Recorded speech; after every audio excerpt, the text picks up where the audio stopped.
ভুল করেছে ইসিআই আর শাস্তি পাচ্ছে পাবলিক। লজিক্যাল ডিসক্রিপেন্সির কারণে সাধারণ মানুষকে হিয়ারিং এ নোটিশ পাঠানোর প্রসঙ্গে বৃহস্পতিবার এমনটাই অভিযোগ করলেন মালদা জেলা কংগ্রেস সভাপতি সাংসদ ঈশা খান চৌধুরী। এদিন তিনি এসআইআর সংক্রান্ত বিষয় ইস্যু নিয়ে মালদা জেলা শাসক প্রীতি গোয়েলের সঙ্গে দেখা করতে যান। সঙ্গে ছিলেন জেলা কংগ্রেস নেতা মোত্তাকিন আলম, ভূপেন্দ্রনাথ হালদার সহ আরো অন্যান্যরা। তারা সকলে মিলে জেলা শাসকের সঙ্গে দেখা করতে জেলা প্রশাসনিক ভবনে গেলেও দেখা পাননি জেলা শাসকের। তাই জেলা প্রশাসনিক ভবন থেকে বেরিয়ে আসার সময় জেলা কংগ্রেস সভাপতি সাংসদ ঈশা খান চৌধুরী সংবাদ মাধ্যমের মুখোমুখি হন।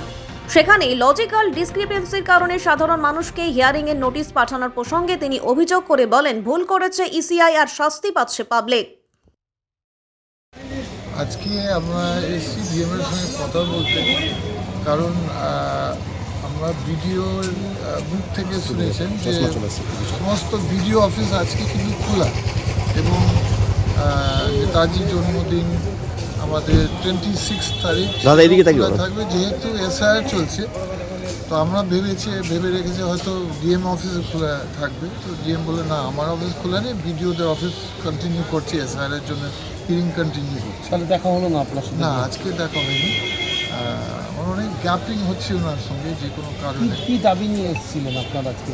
দাবি হচ্ছে যে আমাদের ডেপুটেশন আমরা করব 29 তারিখে বিভিন্ন বিষয়ে, মালদার বিষয় নিয়ে। স্পেশালি 1 নম্বর বিষয় এখন যেখানে মানুষ প্যানিক হচ্ছে সেটা হচ্ছে এসআইআরকে এখনই আমাদের মালদা 28 লক্ষ মানুষকে হিয়ারিংয়ের জন্য যেতে হচ্ছে। কারণ মানুষের হেনস্থা হচ্ছে, হ্যারাসমেন্ট হচ্ছে, একটু মাঝে মাঝে প্যানিক সৃষ্টি করছে। তো মানুষ মালদাতে কয়েকজন মৃত্যু হয়েছে। আমরা একটা চাচুরের মানুষের বাড়ি গেছি, মানিচাকে একটা মানুষ খালি টেনশনে একটা মানুষ মারা গেছে। কিসের জন্য? যেহেতু উনি হিয়ারিং পায়নি, হিয়ারিং না পাওয়ার জন্য, নট দ্যাট উনি হিয়ারিং পেয়েছে, উনি হিয়ারিং পাচ্ছে না কেন, উনি টেনশনে মারা গেছে, হার্ট অ্যাটাক হয়েছে। তো এটা একটা আমাদের 29 তারিখ বড় গ্যাদারিং হবে, প্রোগ্রাম হবে এসআইআর নিয়ে। যেভাবে এক্সিকিউশন হচ্ছে এসআইআর, আমি ইলেকশন কমিশনকে লিখেছি যে এসআইআর যে ইলেকশন কমিশন যে করছে সেটা ঠিক নয়। কারণ যে নাম স্পেলিং, লজিক্যাল ডিসক্রিপেন্সি যে বলছে, যে মিসম্যাচ হচ্ছে, ড্রাফট লিস্ট যে পাবলিশ হয়েছে আর মানুষের ডকুমেন্টসের সঙ্গে যে মিলছে না, ওটাই 80%-এর জন্য মানুষ ডাক পাচ্ছে।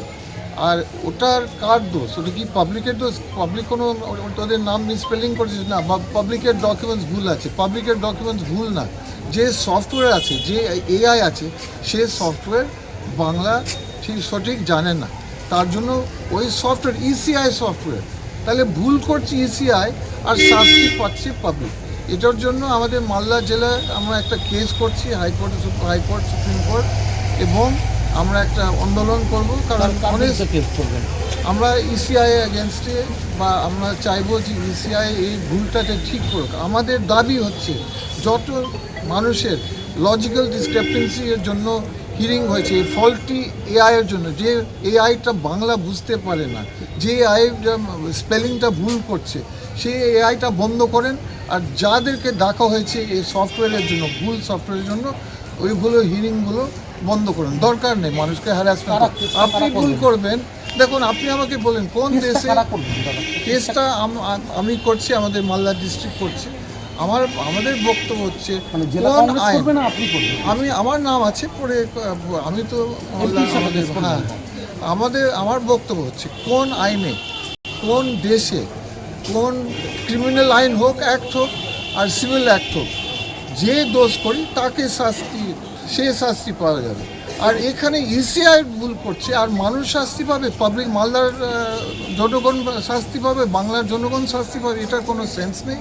এটার জন্য আমি একটা ইস্যু রেজ করি। আর সেকেন্ড বিষয় হচ্ছে যে সুপ্রিম কোর্ট যে রায় দিয়েছে, ডাইরেক্টিভ দিয়েছে, এখন অবধি ইমপ্লিমেন্টেশন হয়নি আমাদের মালদা। কেন? আমার প্রশ্ন ডিএম ম্যাডামের কাছে এবং অ্যাডমিনিস্ট্রেশনের কাছে, গোটা পাবলিকের কাছে এখন হাতে সুপ্রিম কোর্টের ডাইরেক্টিভ কী আছে আমি কয়টা উদাহরণ দিচ্ছি। যে আপনাকে অঞ্চলে আপনাকে হিয়ারিং সেন্টার রাখতে হবে, আপনাকে রিসিট কপি দিতে হবে পাবলিককে। আর একটা কী ছিল, আর BLA 2 যেতে পারে পাবলিকের জায়গা, যদি ভোটার অসুস্থ আছে বা নিজে যে না যেতে পারবে, BLA 2 যেতে পারবে ওনার জায়গাতে। তো এইগুলো হিয়ারিং সেন্টার, তাহলে এগুলো জিনিস ইমপ্লিমেন্ট হচ্ছে না কেন? যখন সমস্ত পাবলিকের কাছে রয়েছে অর্ডারটা, গোটা নিউজ পেপার কাছে, আপনাদের কাছে, প্রেসের কাছে, আমাদের কাছে, ইমপ্লিমেন্টেশনের জন্য কেন টাইম লাগছে? এইগুলো জিনিস আমরা প্রতিবাদ করব 29 তারিখে, এবং কেসের মধ্যে আমরা এইভাবে কমপ্লেন করি। আপনি দ্বারস্থ হবেন আদালতে? হ্যাঁ, আমি কমপ্লেন করছি on behalf of Malda district Congress. হাইকোর্টে যাবেন? হাইকোর্টে এখন আমাদের উকিল আছে, তো ওখান থেকে উনি যদি সুপ্রিম কোর্ট দিয়ে যায় সেটা ওনার ব্যাপার। আর 29 তারিখ আমাদের কবে করবেন কি? কেস যতটুকু আমি জানি আপনাদেরকে দিব, আমি হিয়ারিং যদি হয়ে থাকে আমি আপনাদেরকে দিব ডিটেলস। কেসটা যতটুকু আমি জানি শুরু হয়ে গেছে।